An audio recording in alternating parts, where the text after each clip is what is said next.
Understood a lot of background, right? So even before mapping, so what we did is, I would say 3A was a lot of talk about what is RDBMS, what is NoSQL, and what is new SQL. Okay? So there are plenty of database connectors. For RDBMS, you're going to use R2DBC if you want to make this reactive. But we don't have time to look at it. I'm only going to use Mongo, which is for a NoSQL. Of course, you will see that new SQL is very similar. So I'm going to leave that for self-study. Right? So you can try the same on cockroach database if you have time after your project and you want to see how it works. Okay? So cockroach database will be very, very similar to your JPA mapping. They're very close. Okay? That's why I don't want to spend time here. But NoSQL is very different. So what we are going to do in this class is see how the Mongo is being mapped. So we'll create a simple data, we will map it, we'll create a repository class, and we'll test if everything works fine. So these are the three things I want to do in the first part of the demo.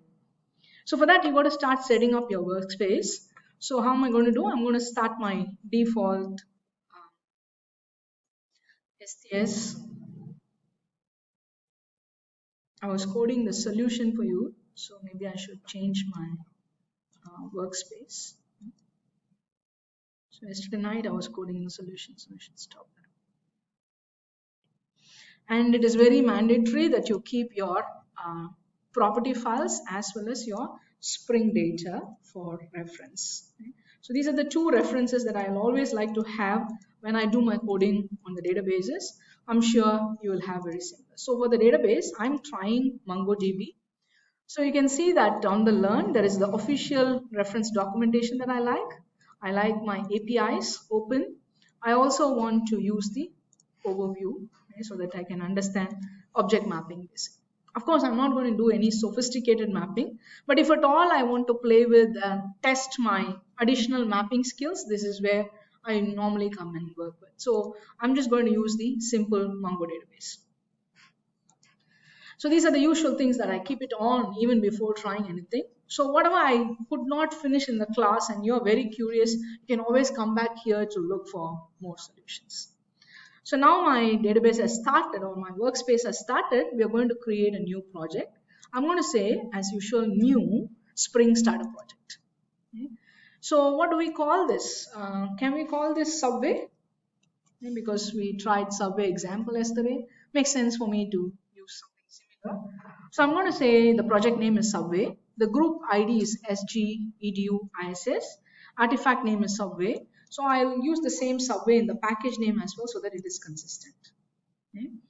So next is I'm going to pick up the projects.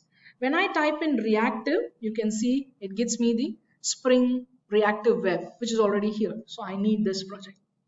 Now I want to use Mongo. So when you type Mongo, you will see two sets. One is the normal Mongo database. The other one is the reactive Mongo database. Reactive Mongo is basically the fast Mongo that we want to try. So I can simply select that. Okay. And then of course I don't like to do getter setters and constructors. You know I'm very lazy, so I'm going to use Lumbo to do that. Okay. So I'll just use Lumbo project. So these are the three projects that I need for me to work with my web. So if I'm using web MVC, when I simply say web, you can see you have got Spring Web as well as Spring Reactive. For the normal MVC, I will use web, but now I'm doing the reactive controllers. So that's why I've selected reactive web, which is the web flux. Here, when you select this is the servlet, the other tech stack. Okay. So I'm going to focus on only the reactive web. So you can see I've just selected three projects.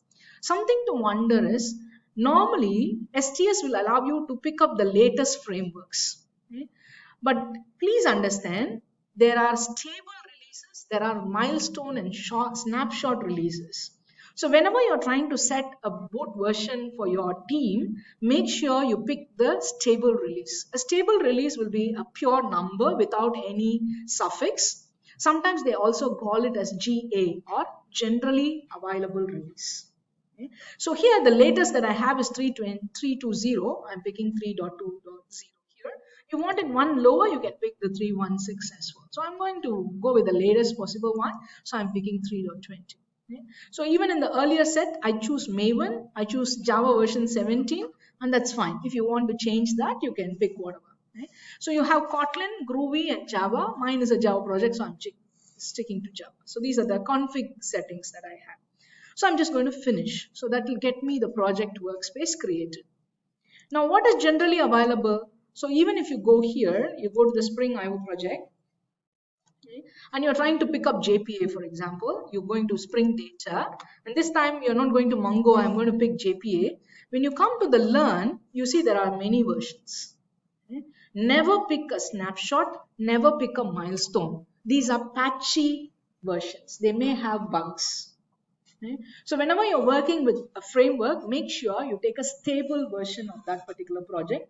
And in Spring, a stable version is always called as GA, generally available release. So when you're picking something, always pick the GA. The current is basically the most matured framework they have. So you can see JPA's most matured version is 3.2.0, the one that we have just picked in the POM file. Okay. So Spring takes a lot of pain to do the testing and then release the certain version for you. Don't blindly go and copy something from the websites, from the tutorials, and then come back and say that my workspace is not working. POM must always be generated. And when you generate, you freeze your versions, never change it. Okay. When you're trying to pick libraries, only copy the dependency code. Don't copy anything. Okay. So when you look at the POM file here, for the project that is generated under Subway, if you open up the POM file here, the versions is all frozen in the first few lines. Never change this.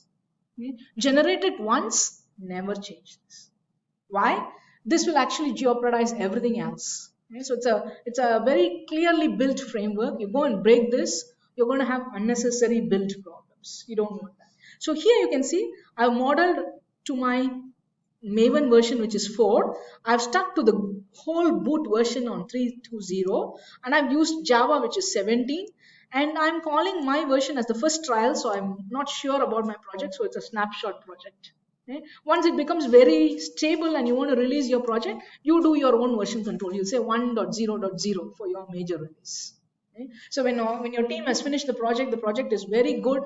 Before submitting it to TIN, you may want to change this to 1.0.0 to make sense. You can also use the same version control for your own understanding. So this is when you do project in stages and when you integrate them. Otherwise, whenever you want to do something on the POM file, only copy dependency. Please be very, very strict with this. Okay. So I've done enough troubleshooting, wasted hours understanding what went wrong until to realize there's a version mismatch. Okay. So that's something you should really avoid. And when you're picking versions, sometimes there will be versions hard-coded inside the dependency. Be very careful, check for compatibility. Yeah, boot version is 3.2.0. You're going and copying a Lumbo which is very old, there may be mismatch as well. So it is your responsibility to check version consistency if you are hard coding versions. Make sense? Okay. So this is all about build that you got to be careful. So you can see in my project currently, when I simply said Mongo, it introduced the Mongo reactive version so that I can do reactive programming. And it didn't stop there. It also gave me a test plugin. Okay. So you can see it gives me a starter test plugin. And then, of course, for the web flux, it has got a dependency. For the web flux also, it gives me a testing framework. That's how I was able to test my flux yesterday, right? Step verifier we used.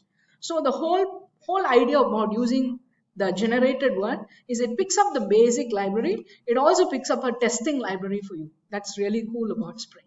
Everything that you create can be tested. Okay. So this is all that you need to understand to set up the project.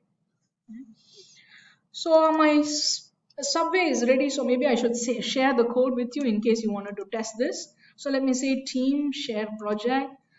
I think we call the repository as SA57. So I'm going to push it inside. So I'm going to say commit this changes into the project I've included. Okay. So this is the part 1 of Spring Data. So I'm going to come in and push this. Of course, I have to create my token in GitHub and all that. I've done that. So you can see that this is upgraded. So let's check if it is there in the GitHub. So you go into the GitHub and then look at your 57. So you can see that Subway was just now created. Yeah, push something inside. Okay. So when I increase the font size, it looks ugly. Okay. So this is how you set up the project. Do you have any questions that I need to address? So if you do this right, it's going to take some 10 to 15 minutes for you to repeat it. We should be fine. Right? Are we okay with this? Great. So I stop here. And when we come